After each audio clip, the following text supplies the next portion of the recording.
નમસ્કાર દર્શક મિત્રો, ધ લોકસત્તા શોમાં આપનું સ્વાગત છે। વિશ્વના રાજકારણમાં અત્યારે બે નામ ગુંજી રહ્યા છે। એક છે ડોનાલ્ડ ટ્રમ્પ અને બીજા છે એલન મસ્ક। પરંતુ આ બંને શક્તિશાળી વ્યક્તિઓ એક જ ડિનર ટેબલ પર સાથે જોવા મળ્યા। એક તરફ અમેરિકાએ વેનેઝુએલામાં ઘૂસીને રાષ્ટ્રપતિ નિકોલસ માદુરોની ધરપકડ કરીને આખી દુનિયાને ચોંકાવી દીધી છે, ત્યારે બીજી તરફ એલન મસ્ક અને ડોનાલ્ડ ટ્રમ્પની મુલાકાતે નવી અટકળોને જન્મ આપ્યો છે। મસ્કે સોશિયલ મીડિયા પર આ મુલાકાતની તસવીર શેર કરીને લખ્યું છે કે 2026 ઘણું જ શાનદાર થવાનું છે। આજે આપણે વિશ્લેષણ કરીશું કે માદુરોની ધરપકડ અને મસ્ક ટ્રમ્પની આ દોસ્તી પાછળનું અસલી રહસ્ય શું છે। અમેરિકાના ફ્લોરિડામાં આવેલા માર-એ-લાગો નિવાસસ્થાને તાજેતરમાં એક એવી ઘટના બની જેની તસવીરો સોશિયલ મીડિયા પર વાયરલ થઈ રહી છે। વિશ્વના સૌથી ધનિક વ્યક્તિ અને ટેસ્લા એક્સના માલિક એલન મસ્કે રાષ્ટ્રપતિ ડોનાલ્ડ ટ્રમ્પ અને પ્રથમ મહિલા મેલાનિયા ટ્રમ્પ સાથે ડિનર કર્યું। મસ્કે આ ડિનરને શાનદાર ગણાવ્યું અને વર્ષ 2026 વિશે કરેલી તેમની ભવિષ્યવાણીએ દુનિયાભરના વિશ્લેષકોને વિચારતા કરી દીધા છે।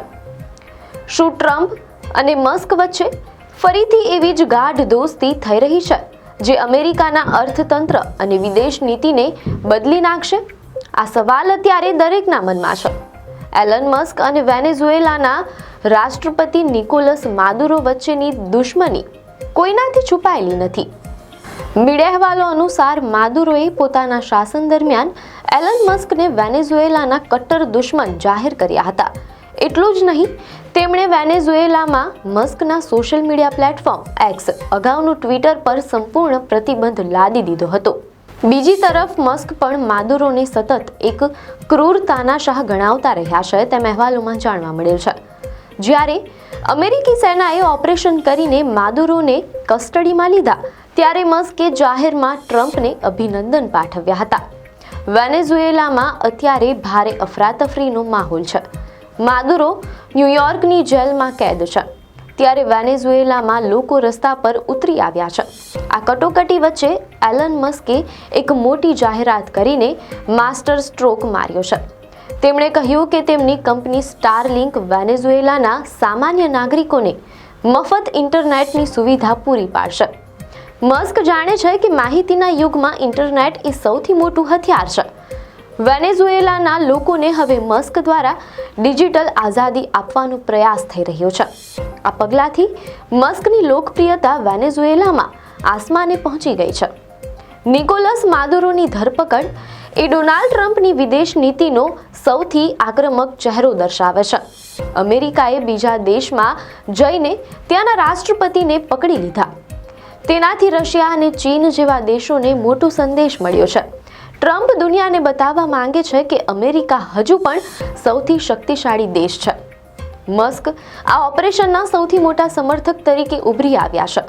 ટ્રમ્પ અને મસ્કનું આ ગઠબંધન એવું છે જેમાં એક પાસે રાજકીય શક્તિ છે અને બીજા પાસે ટેકનોલોજી અને અઢળક સંપત્તિ। આ જોડી હવે દુનિયાના નકશા પર નવા સમીકરણો રચવા તૈયાર છે।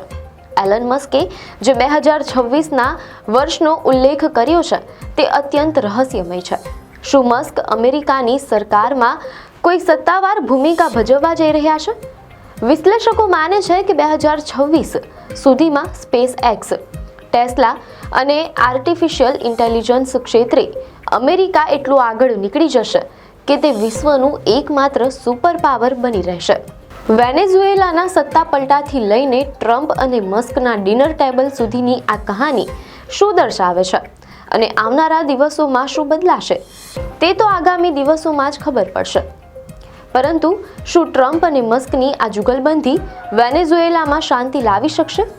તમારા મંતવ્યો અમને કોમેન્ટમાં ચોક્કસ જણાવશો। આપને માહિતી સારી લાગી હોય તો વિડીયોને લાઇક અને શેર કરજો, ચેનલને સબસ્ક્રાઇબ કરજો।